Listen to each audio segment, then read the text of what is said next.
Shalom Bapak Ibu Saudara yang terkasih dalam Tuhan. Hari ini kita masuk dalam hari ke-38 dalam 40 day to build up our faith. Hari ini saya mau sharing tentang sinking faith, iman yang kandas, iman yang tenggelam. Nah Bapak Ibu Saudara, kenapa iman kita bisa kandas? Saya merasa dalam beberapa hari ini Roh Kudus mengingatkan saya untuk membagikan hal ini agar iman kita tidak kandas, agar iman kita tidak tenggelam Bapak Ibu Saudara.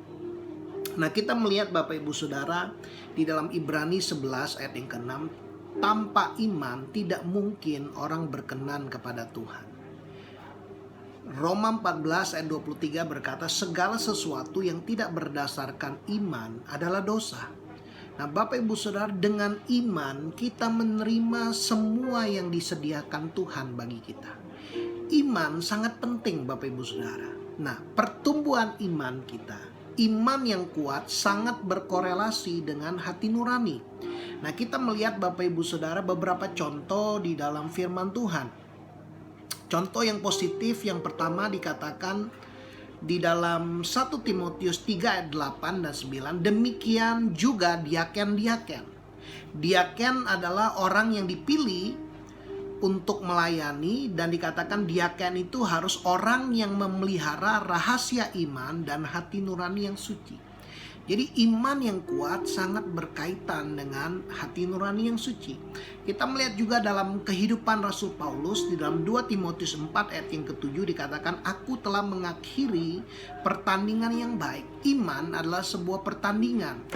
Rasul Paulus berkata kepada Timotius, bertandinglah dalam pertandingan iman yang benar. Dan Rasul Paulus dalam hidupnya dia berkata, aku telah mengakhiri pertandingan yang baik, dan aku telah mencapai garis akhir, dan aku telah memelihara iman.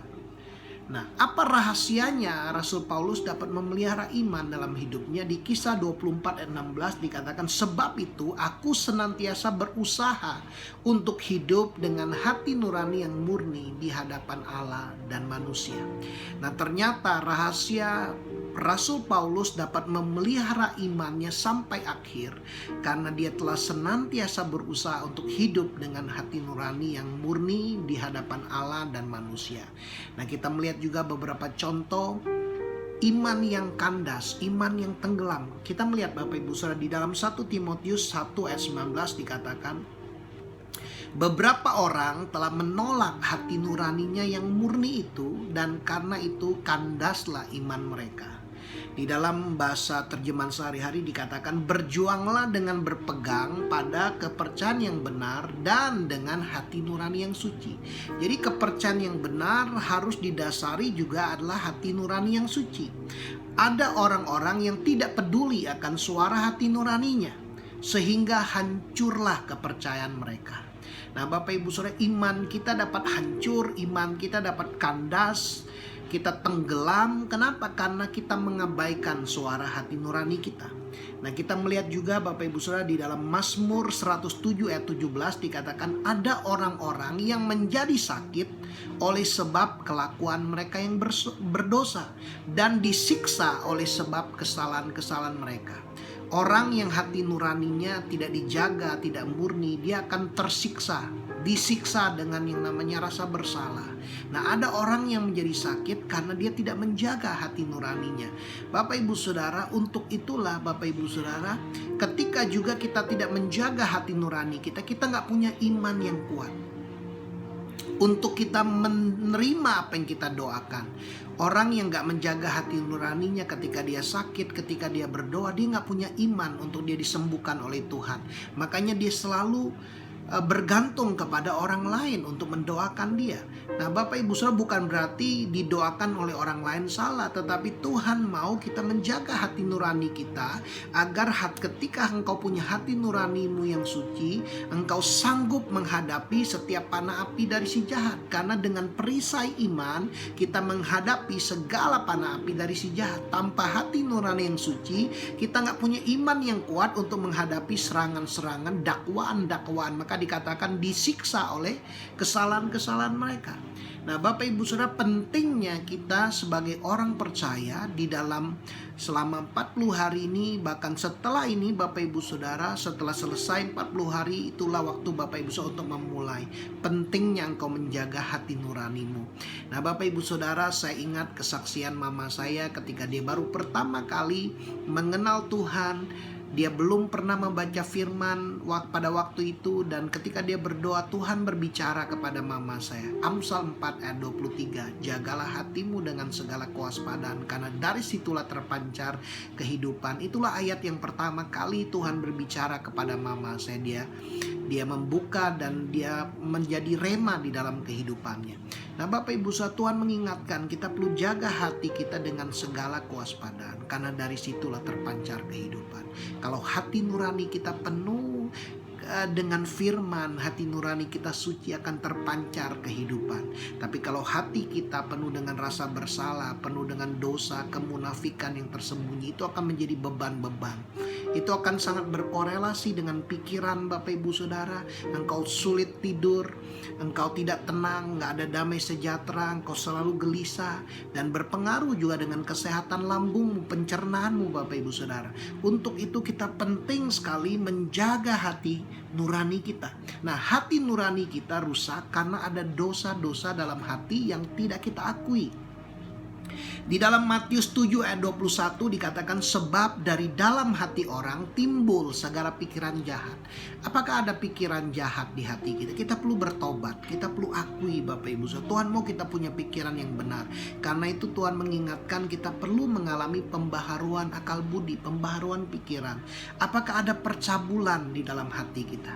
Apakah ada pencurian di dalam hati? Apakah ada pembunuhan dalam hati? Mungkin kita nggak membunuh orang secara fisik, tapi kita merenungkan perkataan-perkataan yang negatif, yang membunuh orang. Nah, Bapak Ibu Saudara, apakah ada perjinahan di dalam hati kita? Firman Tuhan katakan ketika kita melihat, memandang seorang perempuan dan kita mengingininya dalam hati kita, itu kita sudah berzina. Nah, Tuhan mau hati kita ini bersih.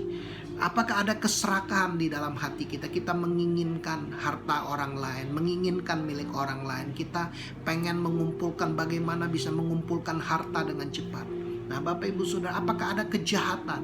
Apakah ada kelicikan, ketidakjujuran di dalam hati kita? Nah, Bapak Ibu Saudara, apakah ada hawa nafsu? Apakah ada iri hati? Apakah ada hujat, perkataan-perkataan yang menentang Tuhan?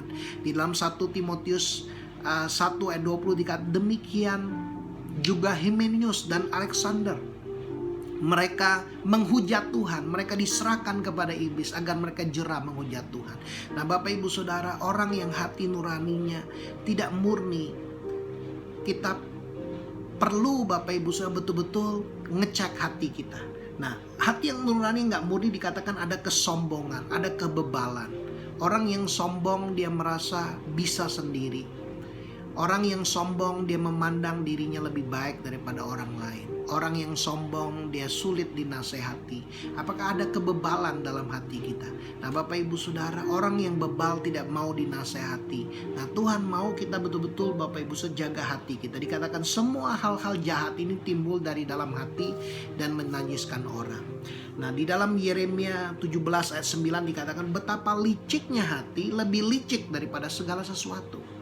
Hatinya sudah membatu, siapakah yang dapat mengetahuinya? Kadang-kadang hati kita tanpa kita sadari penuh dengan kelicikan. Bahkan tanpa kita sadari, kalau kita nggak bertobat Bapak Ibu, hati kita menjadi keras Bapak Ibu. Makanya banyak orang terkena juga cancer, sirosis hati, hatinya mengeras.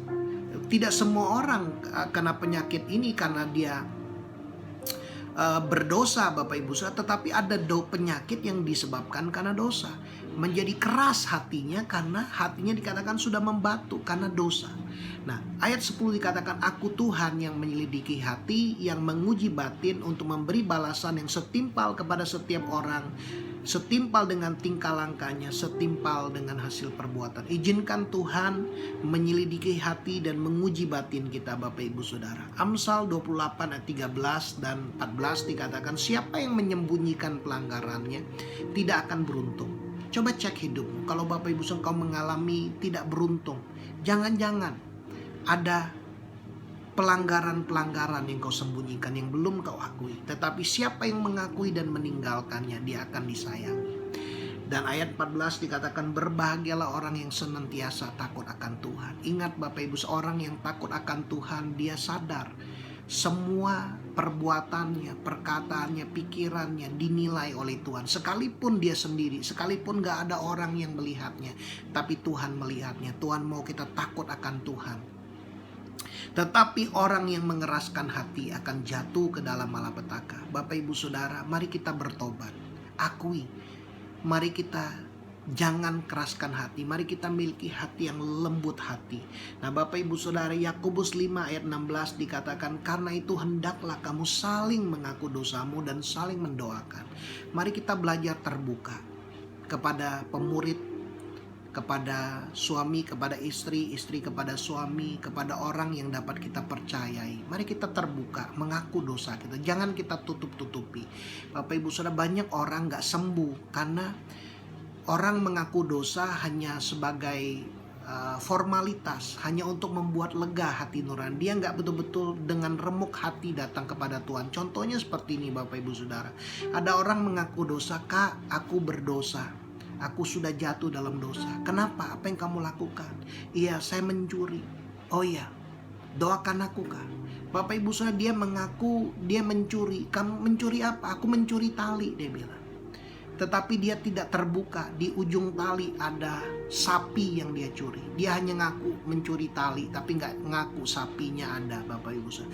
Banyak orang tidak merdeka karena pengakuannya penuh dengan kemunafikan. Pengakuannya hanya untuk terlihat baik. Tuhan mau kita datang mengaku dengan rendah hati, dengan remuk hati kepada Tuhan. Siapa yang mengaku dosanya dan kita saling mendoakan, dikatakan supaya kamu sembuh. Tuhan bukan hanya mau mengampuni dosa Bapak Ibu Saudara. Tuhan bukan hanya mengampuni dosa kita, Tuhan mau kita sembuh. Doa orang yang benar bila dengan yakin didoakan, sangat besar kuasanya. Bapak Ibu Saudara, ingat ketika hati kita murni, hati kita suci, ketika kita berdoa dengan yakin, Bapak Ibu Saudara, dikatakan doa kita sangat besar kuasanya. Banyak orang tidak yakin ketika dia berdoa, baik buat dirinya sendiri, baik juga buat orang lain, karena ada dosa-dosa yang tersembunyi, dosa-dosa yang ditutupi, sehingga membuat dia selalu ragu, membuat dia selalu bimbang ketika dia berdoa, sehingga doanya tidak ada kuasanya. Bapak Ibu Saudara, Tuhan mau doa kita menjadi doa yang penuh kuasa. Kita melihat Bapak Ibu Saudara, cara kerja dari si jahat adalah dalam Matius 13 ayat 19 dikatakan, kepada setiap orang yang mendengar firman tentang kerajaan sorga tetapi tidak mengertinya, datanglah si jahat merampas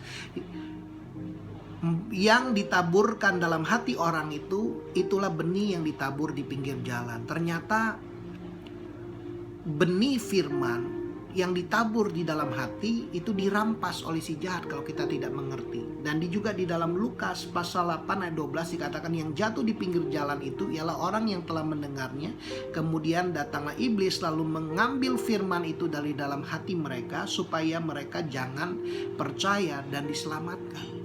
Bapak Ibu Saudara, kita perlu berjaga-jaga ketika Bapak Ibu Saudara mendengar firman. Jangan sampai firman itu dicuri oleh si jahat. Kalau firman dicuri dikatakan sehingga orang itu jangan percaya dan diselamatkan. Ada kaitannya antara iman dengan keselamatan. Dengan iman kita menerima semua yang disediakan Tuhan. Dengan iman oleh kasih karunia Tuhan kita diselamatkan. Nah Bapak Ibu Saudara, penting iblis mau mencuri benih firman, karena kalau nggak ada firman, tidak ada iman dalam hidup kita. Iman timbul dari pendengaran akan firman Kristus. Nah Bapak Ibu Saudara, Lukas 8 ayat 15 dikatakan, yang jatuh di tanah yang baik ialah orang yang setelah mendengar firman itu dan menyimpannya dalam hati yang baik dan mengeluarkan buah dalam ketekunan. Bapak Ibu Saudara, perlu ada benih agar firman itu bertumbuh bahkan berbuah. Dikatakan kita harus menyimpan dalam hati yang baik. Hati yang baik adalah hati yang suci, hati yang murni, Bapak Ibu Saudara. Firman harus disimpan dalam hati yang baik dan dikatakan mengeluarkan buah dalam ketekunan. Di dalam Mazmur 119 ayat 11 dikatakan, dalam hatiku aku menyimpan janjimu supaya aku jangan berdosa terhadap engkau. Bapak Ibu Saudara, Tuhan mau kita tekun menyimpan firman, menyimpan janji-janji Tuhan dalam hati kita agar kita dapat berbuah, agar kita tidak berbuat dosa terhadap Tuhan. Nah, di dalam Amsal 4 ayat 20-22 dikatakan, hai anakku, perhatikan perkataanku. Mari kita tekun memperhatikan firman. Arahkan telingamu kepada ucapanku. Pilih apa yang Bapak Ibu Saudara dengar. Dengarkan firman berulang-ulang. Dengarkan firman berulang-ulang. Janganlah semuanya itu menjauh dari matamu. Biar mata kita tertuju bukan kepada apa yang kita rasakan, bukan kepada situasi atau keadaan yang sedang kita alami, tapi mata kita tertuju kepada firman Tuhan dan simpan di dalam lubuk hatimu. Berapa banyak firman yang Bapak Ibu sudah simpan di dalam lubuk hatimu? Karena itulah yang mendatangkan, dikatakan, kehidupan bagi mereka yang mendapatkannya dan kesembuhan bagi seluruh tubuh mereka. Bapak Ibu Saudara, izinkan firman itu tersimpan, tertanam di dalam hati Bapak Ibu. Itulah yang mendatangkan kesembuhan bagi seluruh tubuh Bapak Ibu Saudara. Saya ingat ketika dulu saya mengalami sakit di bagian pinggang saya, dan sakit ini sering kumat. Saya bersyukur, saya terus Tuhan ajar untuk menyimpan firman Tuhan. 1 Petrus 2 ayat 24. Dan kuasa Tuhan menyembuhkan saya Bapak Ibu Saudara, sehingga sakit pinggang saya sembuh, nggak kumat-kumat lagi Bapak Ibu Saudara. Biasanya suka kumat. Nah Bapak Ibu Saudara, Tuhan mau kita simpan firman, karena itu akan mendatangkan kehidupan dan kesembuhan bagi seluruh tubuh Bapak Ibu Saudara. Nah di dalam Ibrani 8 ayat 10 dikatakan Bapak Ibu Saudara, maka inilah perjanjian yang kuadakan dengan kaum Israel sesudah waktu itu, demikianlah firman Tuhan, aku akan menaruh hukumku dalam akal budi mereka dan menuliskannya dalam hati mereka. Maka aku akan menjadi Allah mereka dan mereka akan menjadi umatku. Tuhan mau menuliskan firman di dalam hati Bapak Ibu Saudara. Biar firman, hukum-hukum Tuhan itu tertulis, tersimpan dalam hati Bapak Ibu Saudara. Yakobus 1 ayat 21 dikatakan, sebab itu buanglah segala sesuatu yang kotor dan kejahatan yang begitu banyak itu. Kita buang hal-hal yang kotor dan segala kejahatan, dan terima dengan lemah lembut firman yang tertanam di dalam hatimu yang berkuasa menyelamatkan jiwamu. Mari izinkan firman kita terima, simpan dalam hati. Nah contoh yang kedua, orang yang imannya kandas Bapak Ibu Saudara, kita telah membaca di dalam Matius 14 ayat 30 kemarin. Tetapi ketika dirasanya tiupan angin, takutlah ia dan mulai tenggelam, lalu berteriak, Tuhan tolonglah aku. Ketika kita berfokus kepada apa yang kita rasakan dan ketakutan, maka kita akan mulai tenggelam. Nah Bapak Ibu Saudara, Petrus imannya ketika dia berfokus kepada perasaan dan ketakutan, dia mulai tenggelam. Nah Tuhan mengingatkan Bapak Ibu Saudara, Yesus segera mengulurkan tangannya, dikatakan memegang dia dan berkata, hai orang yang kurang percaya, mengapa engkau bimbang? Bapak Ibu Saudara, Tuhan mengingatkan di dalam Yesaya 41 ayat 10, janganlah takut sebab aku menyertai engkau, janganlah bimbang sebab aku ini Allahmu, aku akan meneguhkan dan bahkan akan menolong engkau. Aku akan memegang engkau dengan tangan kananku yang membawa kemenangan. Bapak Ibu Saudara, renungkan ayat ini, luar biasa. Jangan takut sebab aku ini menyertai engkau. Jangan bimbang sebab aku ini Allahmu. Aku akan meneguhkan engkau, bahkan aku akan menolong engkau dan memegang tangan kananmu dengan tangan kananku yang membawa kemenangan. Nah Bapak Ibu Saudara, ayat Matius 21 ayat 21 dikatakan, Yesus menjawab mereka, aku berkata kepadamu, sesungguhnya jika kamu percaya dan tidak bimbang, kamu bukan saja dapat berbuat apa yang kuperbuat dengan pohon ara itu, tetapi juga jikalau kamu berkata kepada gunung ini, beranjaklah dan tercampaklah ke dalam laut, hal itu akan terjadi kalau kamu percaya dan tidak bimbang. Markus 11 ayat 23 berkata, sebab aku berkata kepadamu, sesungguhnya barang siapa berkata kepada gunung ini, beranjaklah dan tercampaklah ke dalam laut, asal tidak bimbang hatinya tetapi percaya bahwa apa yang dikatakannya itu akan terjadi, maka hal itu akan terjadi baginya. Bapak Ibu Saudara, perkataan kita berkuasa ketika kita percaya dan tidak bimbang. Kita lihat juga Abraham, Roma 4 ayat 20, terhadap janji Allah ia tidak bimbang karena ketidakpercayaan, malah ia diperkuat dalam imannya dan ia memuliakan Allah. Roma 14 ayat 23 berkata, tetapi barang siapa bimbang kalau ia makan, ia telah dihukum karena ia tidak melakukannya berdasarkan iman. Yakobus 1 ayat 6 katakan, hendaklah ia memintanya dalam iman dan sama sekali jangan bimbang. Sebab orang yang bimbang sama dengan gelombang laut yang diombang-ambingkan oleh angin, kian kemari oleh angin. Orang yang demikian janganlah mengira bahwa ia akan menerima sesuatu dari Tuhan. Sebab orang yang mendua hati tidak akan tenang dalam hidupnya. Bapak Ibu Saudara, bagaimana agar iman kita tidak kandas? Tuhan mengingatkan, kalau kita mau iman kita tetap kuat, tetap kokoh, tetap teguh, jaga hati. Jaga hati kita lakukan 3B. Yang pertama bertobat, kedua bangun, yang ketiga bersaksi. Nah, Bapak Ibu Saudara, bertobat artinya kita akui dan buang dosa-dosa, buang pikiran jahat. Akui kalau ada pikiran jahat, buang pikiran jahat. Akui percabulan, akui dan buang pencurian, pembunuhan, perjinahan, keserakahan, kejahatan, kelicikan, hawa nafsu, iri hati, hujat, kesombongan, kebebalan, kejahatan, segala kepahitan, kegeraman, kemarahan, pertikaian dan fitnah hendaklah dibuang dari antara kamu. Demikian pula segala kejahatan. Bapak Ibu, mari kita cek, kita perlu bertobat, akui dan buang kalau ada hal-hal yang di hati kita yang tidak berkenan kepada Tuhan. Kalau ada dosa, ada kejahatan, buang. Yang kedua bangun, Bapak Ibu. Bangun berbicara kita perlu terima dan menyimpan firman Tuhan, terima dan simpan janji-janji Tuhan. Kita perlu belajar hafalkan firman. Bapak Ibu Saudara, mari belajar hafalkan firman. Jangan Bapak Ibu Saudara beralasan, jangan Bapak Ibu Saudara berkata, aku udah tua, aku sulit menghafal firman. Ingat Bapak Ibu Saudara, kita ada ciptaan yang baru, yang lama sudah berlalu. Segala perkara dapat Bapak Ibu Saudara tanggung karena Tuhan memberi kekuatan kepada Bapak Ibu Saudara. Termasuk segala perkara adalah menghafal firman. Bapak Ibu Saudara, menghafal firman adalah perkara iman. Itulah perkara rohani. Bapak Ibu Saudara, rohmu sempurna, engkau ciptaan yang baru, engkau sanggup menghafal firman. Mari Bapak Ibu Saudara mulai dari satu ayat, hafalkan. Bapak Ibu Saudara, saya belajar menghafalkan Mazmur 1, Mazmur 23 yang isinya 6 ayat.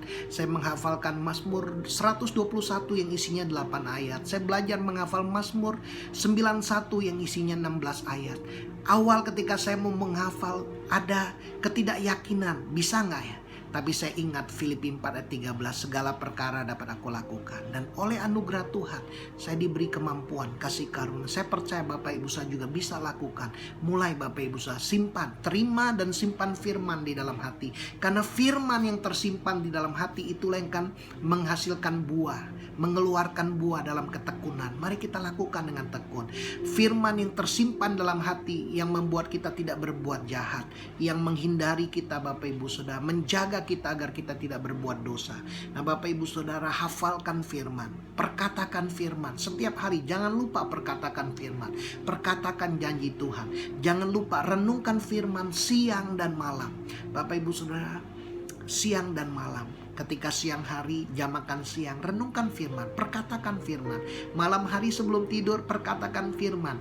Pagi hari ketika engkau bangun, kalau udah ada firman yang engkau hafal, engkau perkatakan firman.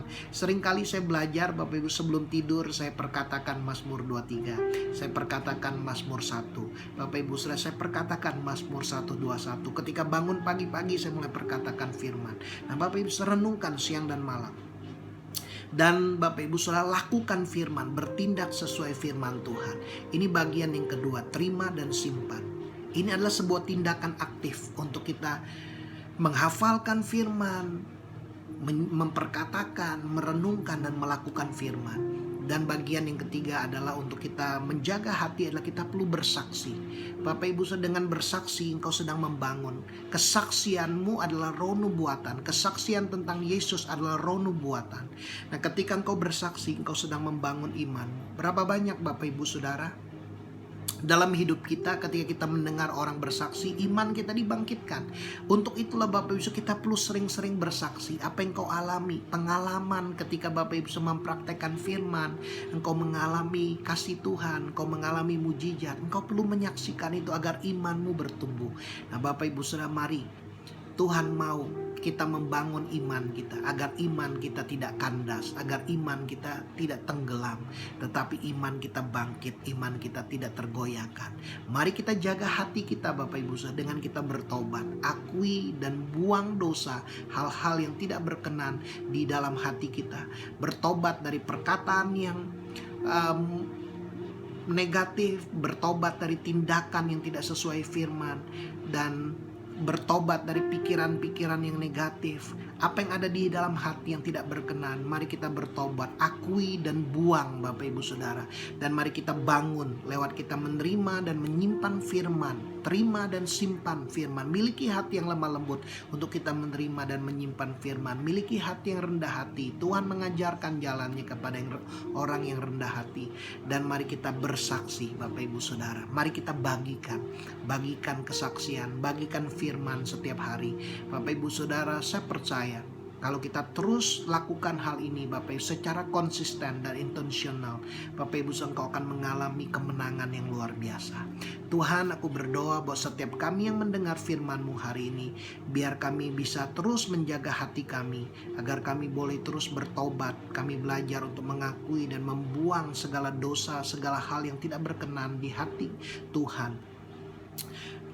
Yang kedua, kami boleh terus membangun untuk kami terus menerima dan menyimpan firman janji Tuhan dalam hati kami, lewat kami menghafal, memperkatakan, lewat kami juga merenungkan dan melakukan firman-Mu. Dan ajar kami untuk setia bersaksi, untuk kami membagikan pengalaman kami, kesaksian kami, membagikan firman kepada orang lain. Terima kasih Bapa, dalam nama Tuhan Yesus kami berdoa, amin.